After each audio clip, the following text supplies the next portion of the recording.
अच्छा जी, आज आज की इस वीडियो में मैं SRO 582 और SRO 350 के दरमियान छोटा सा कंपैरिजन करूंगा ताकि आपको समझ आ जाए कि एक्चुअल जो लॉ है उसके अंदर थोड़ी सी जो चेंजेस कल की तारीख में 18 अप्रैल को की गई हैं वो क्या हैं। तो 18 अप्रैल को SRO 582 आप जानते हैं इशू किया गया है और इसके अंदर इन्होंने कहा है कि बैलेंस शीट जो है उसकी जो रिक्वायरमेंट थी उसके अंदर सब रूल 2 था, रूल नंबर 5 था, क्लॉज एफ जो इंट्रोड्यूस की गई थी उसके अंदर थोड़ी सी चीज़ जो है ओमिट करनी है, ख़त्म करनी है और वो ये हाईलाइटेड चीज़ है कि within 30 days from the date the said requirement comes into force जो है ये ख़त्म की गई है SRO 582 के ज़रिए।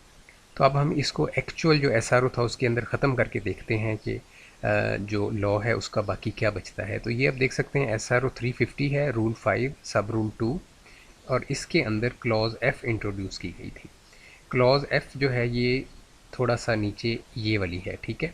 ये मैं आपको हाईलाइट करके दिखा देता हूँ ये कितनी है, ये यहाँ तक नीचे तक है, ठीक है जी।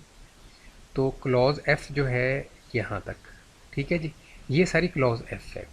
तो इसके अंदर देखें अगर तो पूरी क्लॉज एफ़ रिमूव कर देता FBR फिर हम ये कह सकते थे कि बैलेंस शीट की रिक्वायरमेंट ख़त्म हो गई है।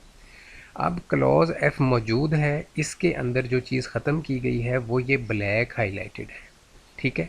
तो क्लॉज एफ़ के दो पैराग्राफ हैं। पहला पैराग्राफ जो है वो न्यू रजिस्ट्रेशन के लिए बैलेंस शीट की रिक्वायरमेंट को कंपलसरी कर रहा है और क्लॉज एफ़ का दूसरा जो पैराग्राफ है वो ऑलरेडी रजिस्टर्ड जो पर्सनस हैं सेल्स टैक्स में अदर दैन मैन्युफैक्चरर्स उनके बारे में है कि वो बैलेंस शीट की सबमिशन करेंगे सेल्स टैक्स अथॉरिटी को। अगर वो ये सबमिशन नहीं करते तो electronic filing of return shall only be allowed with prior authorization of commissioner through IRIS, ठीक है।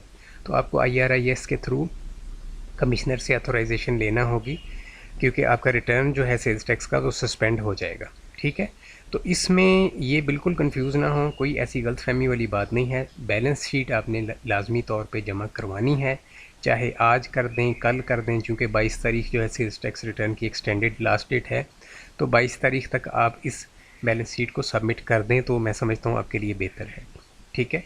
क्योंकि कानून के अंदर ये चीज़ मौजूद है कि बैलेंस शीट आपने सबमिट करनी ही करनी है और अगर आप नहीं करते तो सेल्स टैक्स रिटर्न आपका सस्पेंड कर दिया जाएगा।